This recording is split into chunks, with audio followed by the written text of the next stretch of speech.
potentially, it is the murky surface of our wounded, scarred spiritual lakes. As we live out each day in our modern society, our spiritual self is under constant pressure, often neglected and abused child in the cold mansion of our humanity. We do our best to nurture and protect it, but we often fail, distracted by duty, reason, greed, and surprisingly, the pull of the material world. Or it could be the screen of a mobile phone, a laptop, or iPad, or even a large silent TV screen.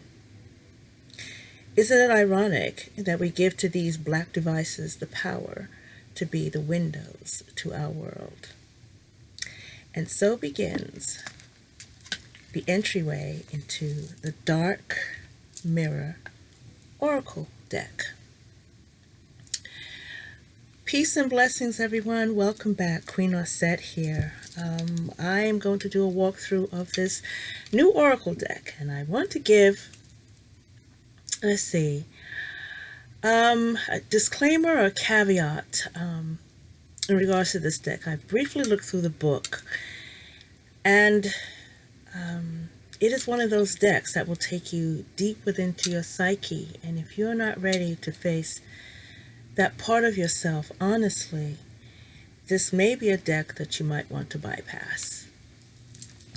And the reason why I say that is, I'm not even going to get to the cards yet, but just reading from the book, just listen to what I have to say. Each card within the Dark Mirror Oracle has an aspect relating to one of the 5 following concepts. The moon, and the moon is about the cycle of nature. It waxes and wanes. It gives us rhythm. Grief processing, pain, mourning, grief. They happen, they come, they stay. They can break us apart.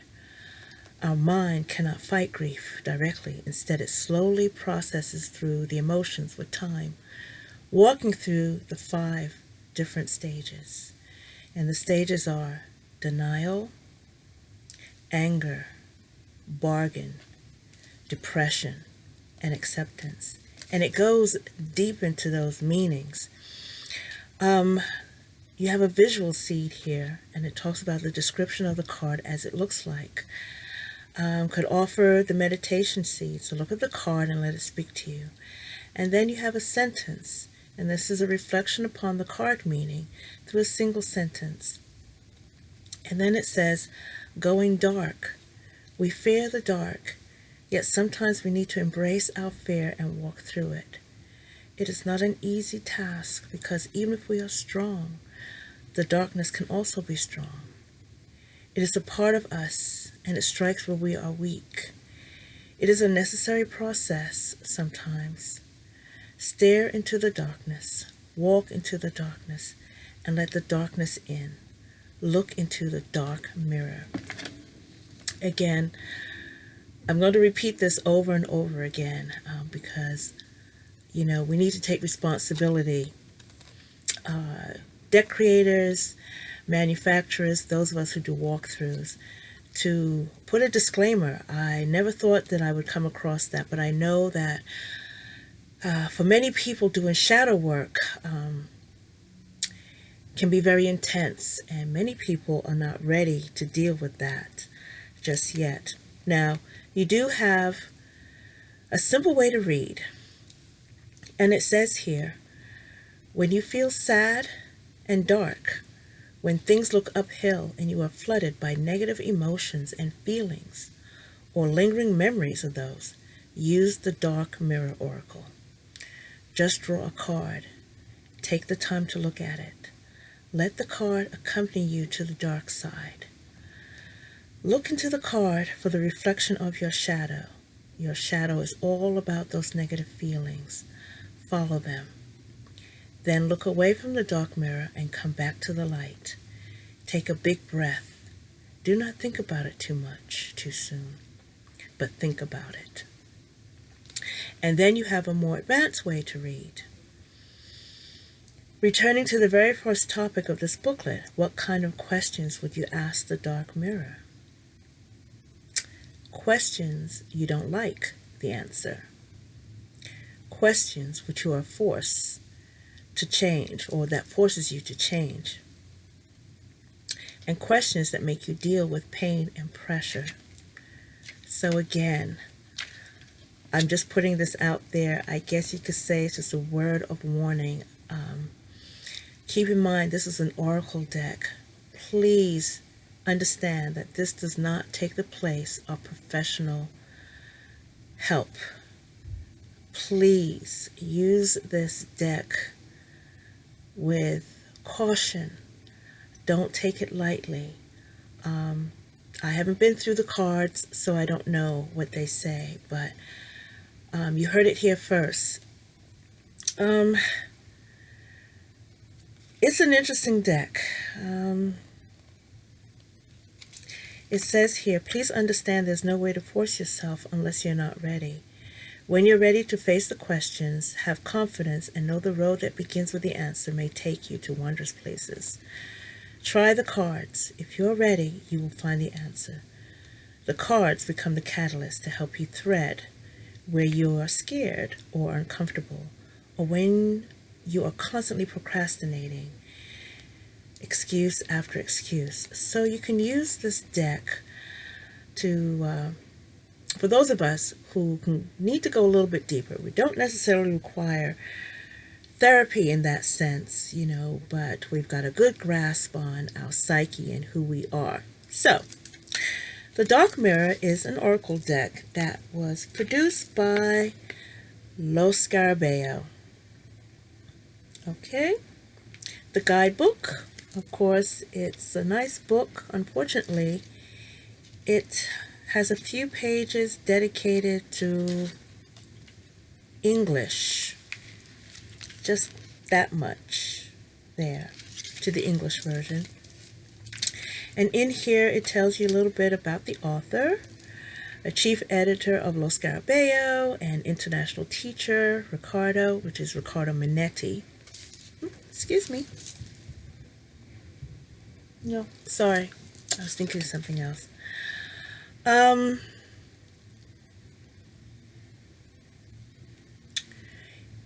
He's an expert on tarot deck creation. He's been an advisor.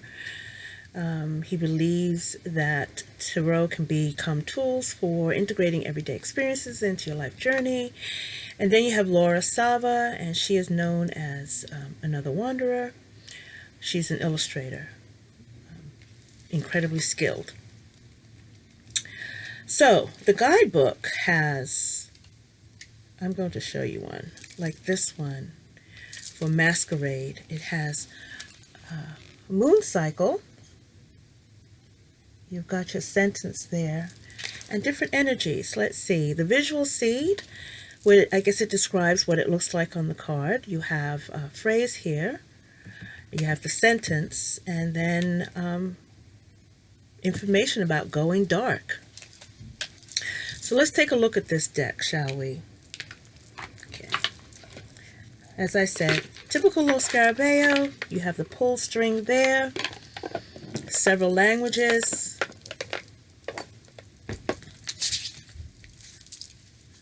The back of the decks, it looks like that. Glossy, shiny. It's 44 cards.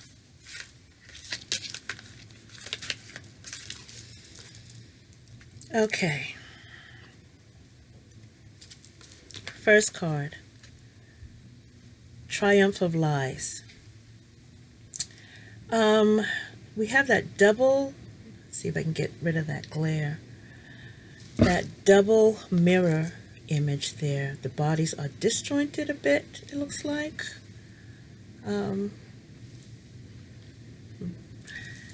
I guess when you look in the mirror, what do you see? I'm not going to break down the meanings of these cards. Let's just go ahead and walk through them. The temple of my body.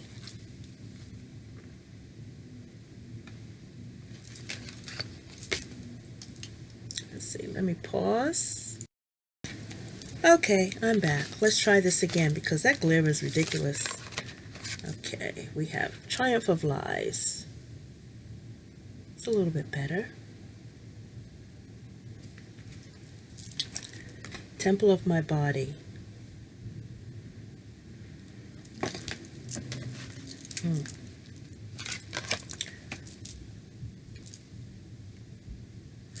Obsession. This person is looking into a mirror.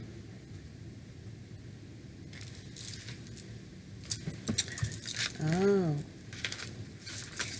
Let's go back to this. Do you see the moon phases there? That's I'm going to check in the book. But in the border, you can see the different moon phases there. See that?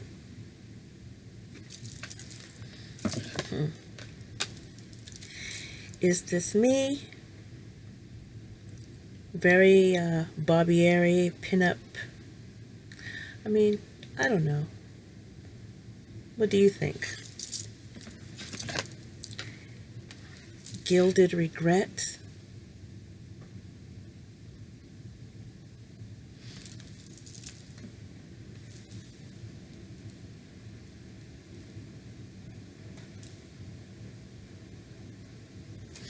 You know, initially, it looks like she's looking at you. Alone in the world.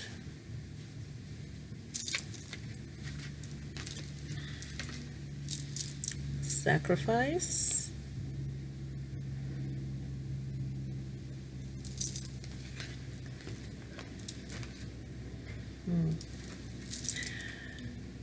The child I was meant to be.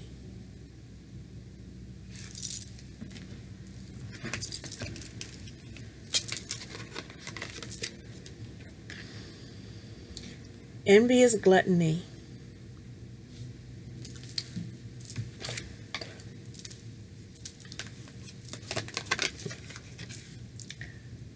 Colorless angel.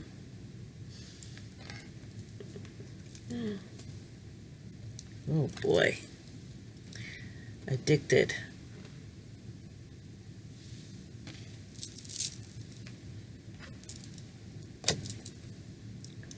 Artificial heart.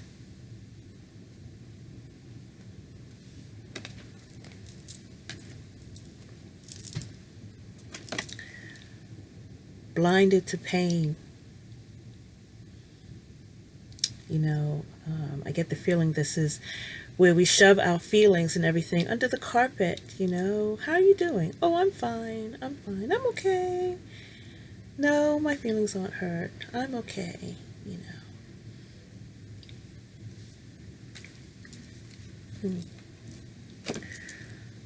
Hiding your true self.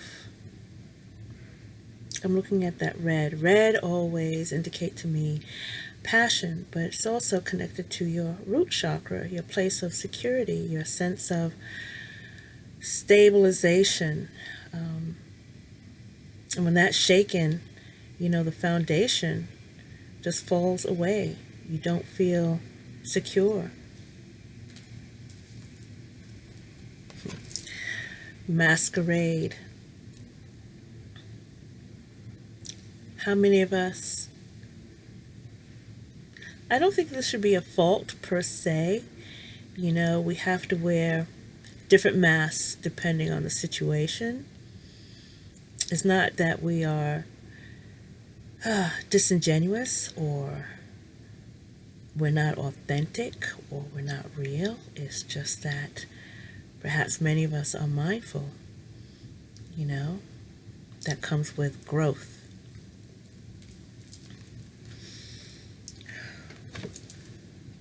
Black flower fragrance, black flower fragrance.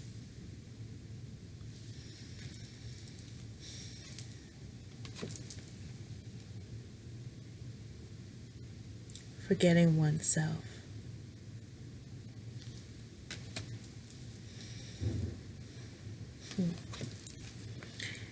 Naked before the stars.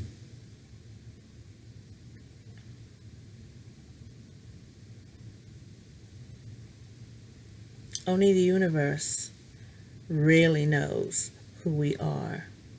The stars, maybe those who are coming after us, are watching us. There are many people who believe that we are stardust, and of course there are other galaxies, and maybe they're watching us. Maybe they can see who we really are. Ooh. Parasite.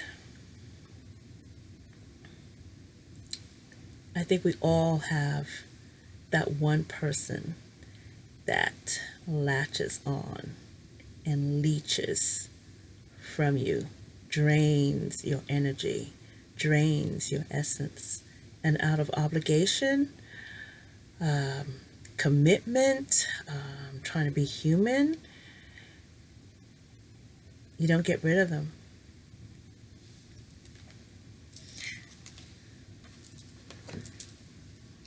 Downcast pride.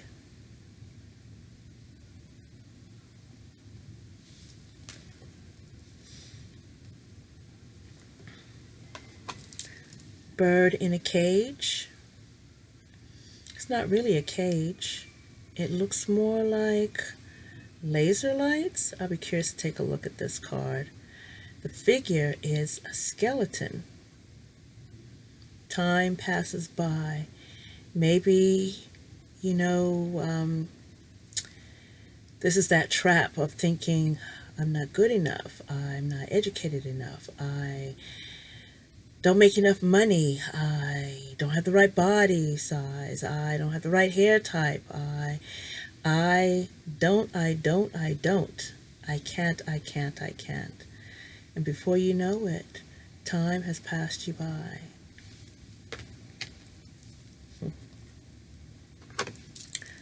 I won't cry for you.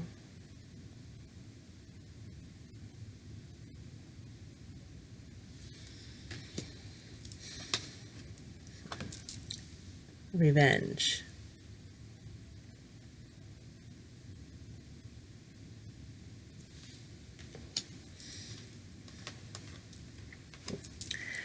Queen of my world. This is curious.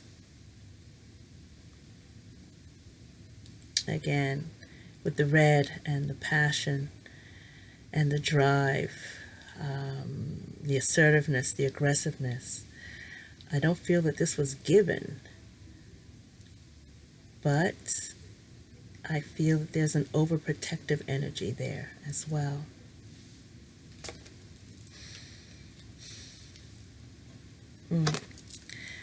Fated to suffer.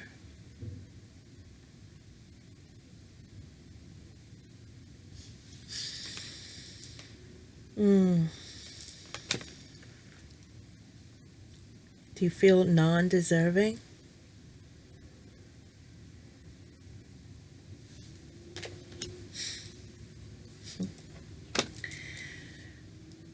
Peaceful among thorns.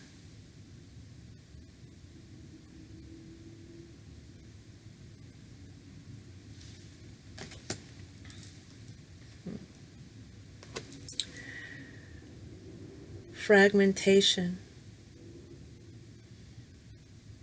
Bits and pieces of ourselves left here and there,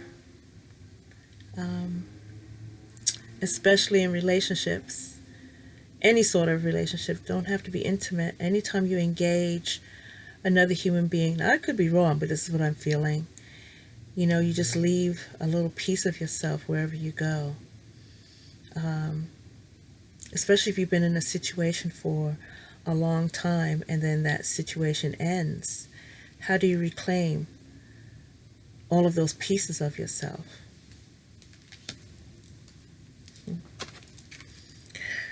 Perchance to dream.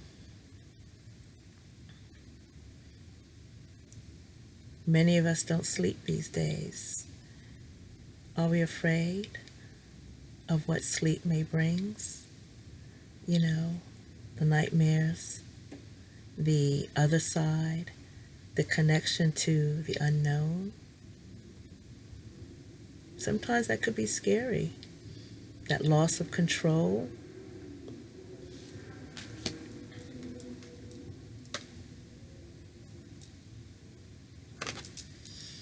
Anger and chains. Got the angry lion there and got the band-aid. Let me see what we have here.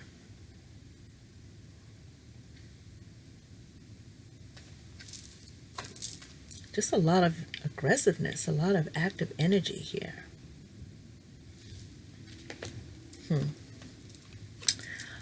Calling the storm.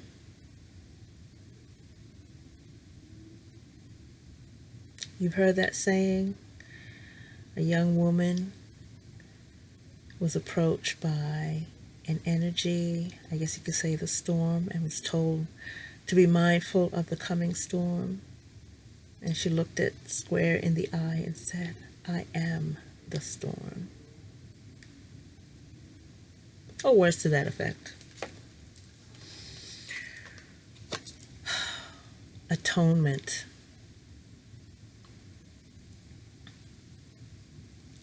How much more pain do you have to go through before it's enough?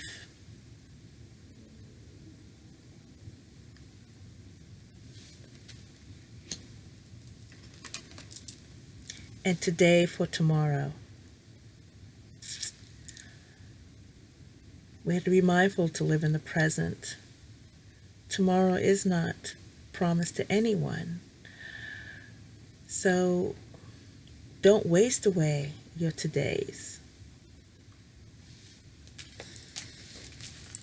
Wow, this deck seems a bit intense. I'm going to pull a card. I'm curious. I need to see what this is all about. I'm not sure if this is a deck that I'm going to use with my clients just yet. But again, this is what, the third or fourth time? Please proceed with caution.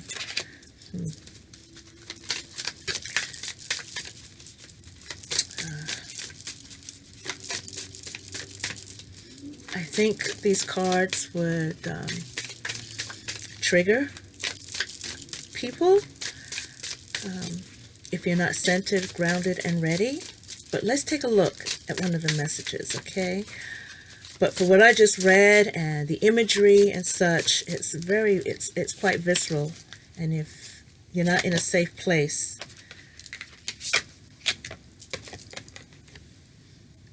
masquerade. That's the card for us. So let's see. Oh, well, there you go. Masquerade. The moon phase is the waning gibbous. How about that?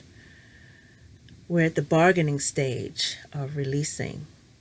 And so you ask, what I can't have forever, I will have for a minute. What I can't have for a minute, I will hold to me for 1 second. And the visual seed is a man's face, young in the flesh and in posture, with a wide open shirt. Over him appears the most complicated and baroque hat, straight from a Venetian carnival. And the sentence is, under the guise of Cupid, I will come to you. Under the guise of a thief, I will fly away. And here we have going dark. Okay. This is often guilt in taking the mask. There is often guilt in taking the mask of Don Juan or Donna Juana. The seducer is not a master of love, neither of manipulation. He is the master of the ephemeral, of what is fleeting and brief and transient to the extreme. He is the master of the moment, and as such, he forgot all other kinds of eternity. There is guilt if you care, because you are not building. There is guilt out of loss, because you are not treasuring. There is guilt out of indifference, because when you don't care, you cheat yourself of meaning and value. Sometimes there is guilt in the selfishness, in the desire itself, in everything leading to pleasure, as if the only pleasure that can be sacred are only those labeled as such. The masquerade is a dance. It is a road that goes in circles and ebbs and flows, and always end with the first light. Before the time comes, hold it tightly. And when the time comes, let it go. So don't get caught up in the process of things. Remember, enjoy the now. Remove the facade. Stop pretending that you don't care, or you're not bothered, or you're not affected. Remove the facade. Well, this is going to be an interesting deck. I'm not really sure how I feel about it just yet. It may be one of those that might sit on the shelf, or I might give it away. Let me know your comments and opinions below. I think this might be a deck that might be good for shadow work if you are ready. If you are in a safe space, if you are willing to go that deep. Again, be mindful. Do not use this oracle deck in place of professional assistance. And with that, I am complete. Stay blessed and see you all next time. Bye-bye.